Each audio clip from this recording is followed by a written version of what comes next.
this high enough? Yeah. Okay. All right. Good morning. How are you guys? Can anyone remember what I'm going through? I'm going through the book of Nehemiah, but can you remember what the story is? Like, give me a short summary of what's happened so far. It's been quite a while now.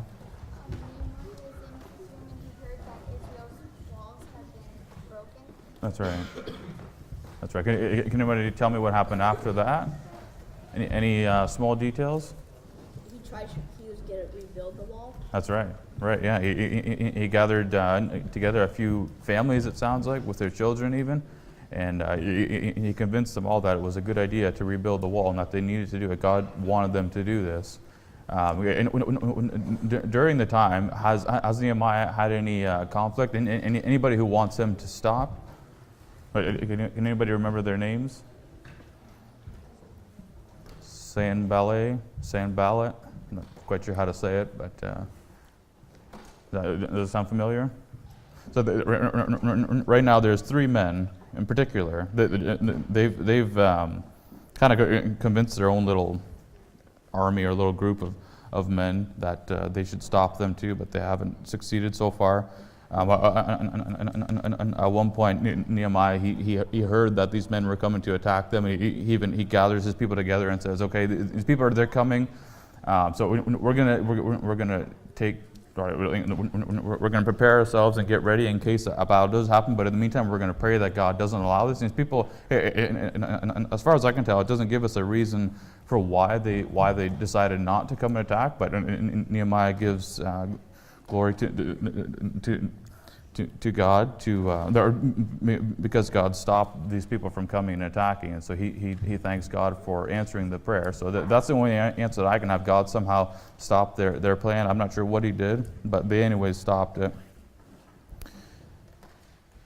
Okay, so right now, until this point, they've been really focused on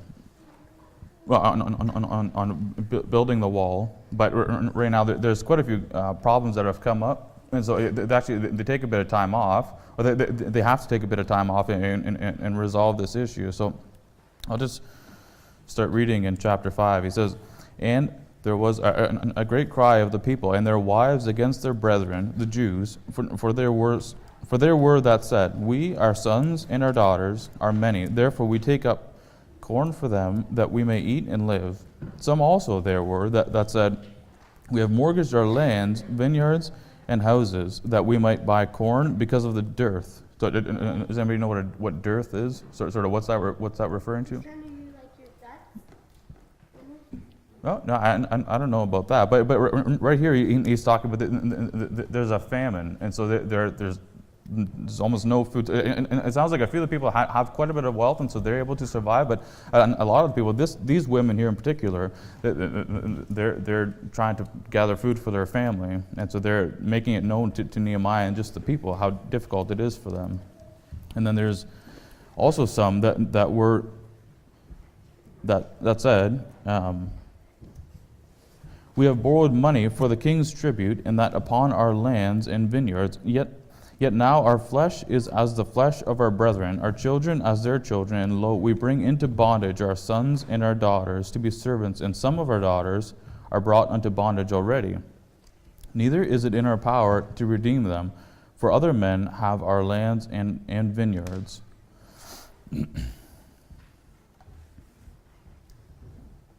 So these people, they've all come together, and apparently like the wives here making it known to Nehemiah. It's their first time speaking out in a public place. Apparently, that's like I've been reading quite a few commentaries on this, and apparently it's an example of how big of a deal this was that the women made this known, and so this is the first time that they spoke out publicly. Nehemiah hears this, and he says, and I was very angry when I heard their cry and these words. And I consulted with myself, and I rebuked the nobles and the rulers, and said unto them, Ye exact usury, every one of his brother, and I set a great assembly against them. So Nehemiah is upset. But the first thing he does He stands there and he listens to the whole thing, and he's upset, and he knows he needs to rebuke them, but he doesn't rebuke them right away. So first he calms himself down a bit, I think. Hey, boys, can you pay attention? Thank you. And then he thinks about what he's going to say. He consulted with himself, and he makes a decision. Okay, this is what I think God would want me to do, and this is how God would want me to say it.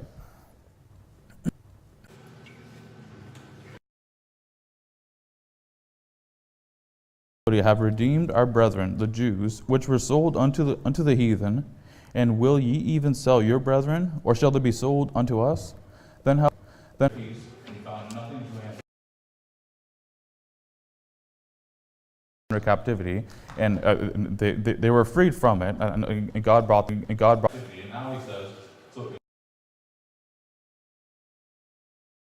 of about 150 people altogether in that are gathered.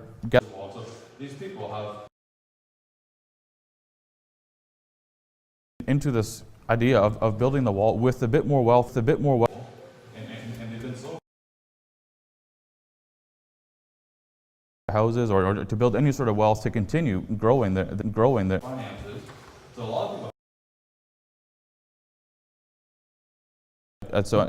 And then a lot of the people they still pay taxes to their king.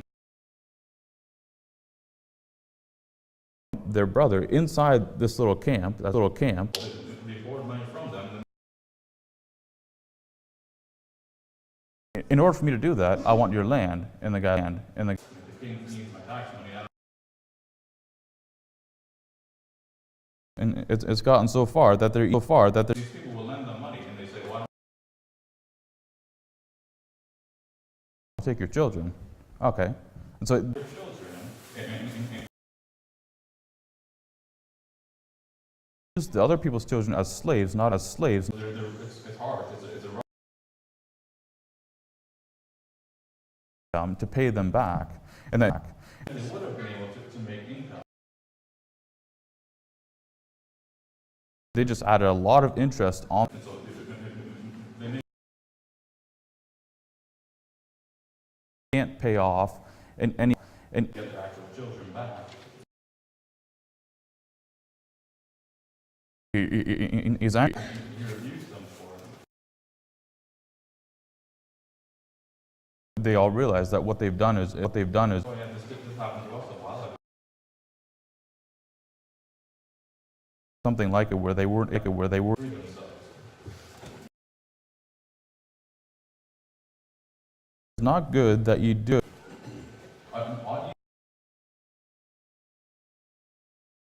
Heathen are enemies. But and my brethren, and my sisters,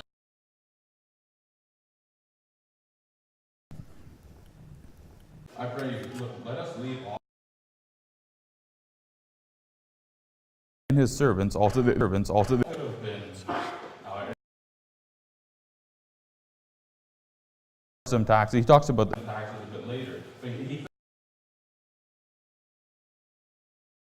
think it through too much. But he does let the people.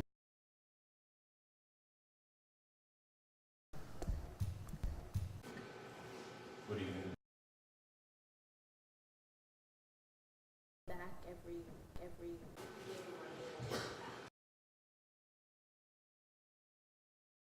One of these guys needed $1,000, and then this don't pay this within a month. Next month, and so these people could always. And so he kept on going. And I probably had a good heart. He rebuking himself.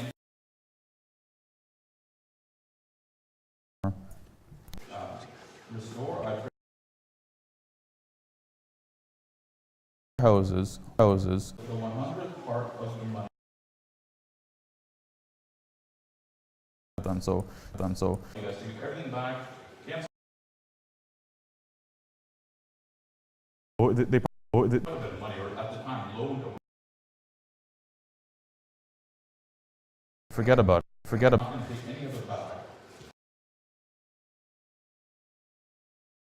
So will we do? So will we?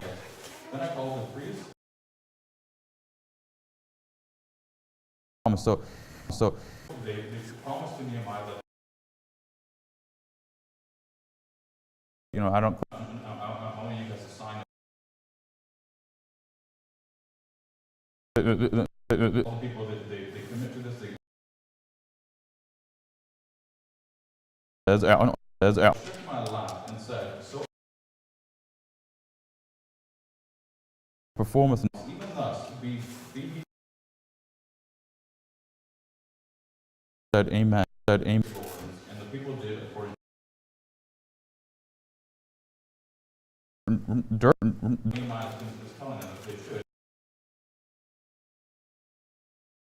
Out and shake out and shake. Rope, whatever he was. Shakes you off. Shakes you.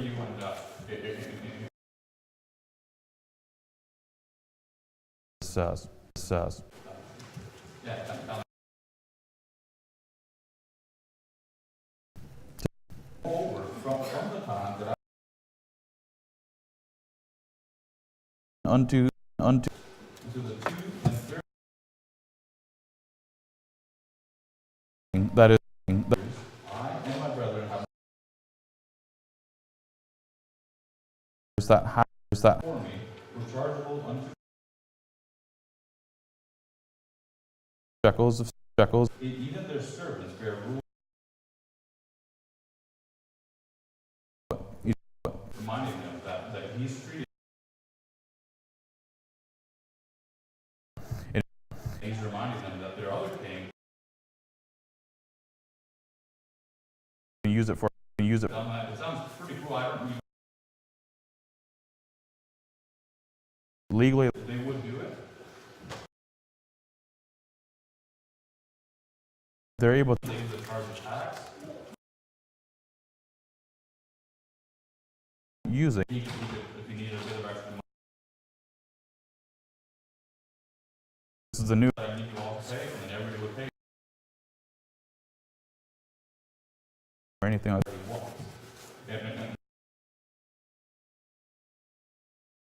Term 50 term. I was the governor, but he didn't do that. Yea, I found it in the word of this.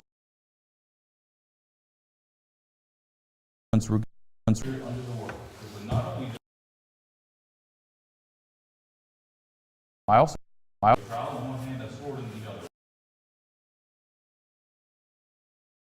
There too.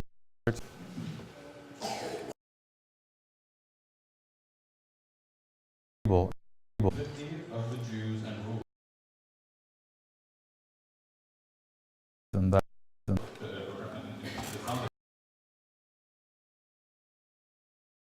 neighbor cities or villages that so right now he's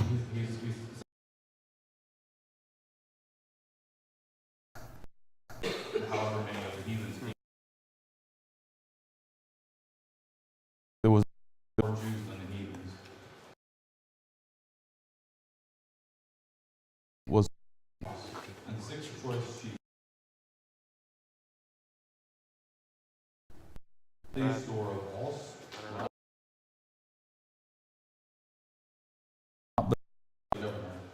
because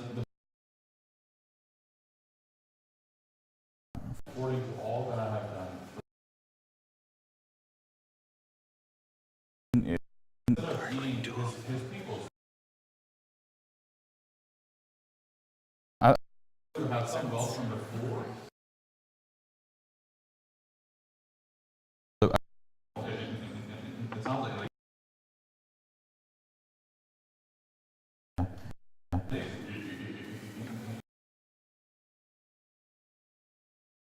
eat of his food, so he provides for his people. And then he asks God to remember him because of the good that he's done for his people.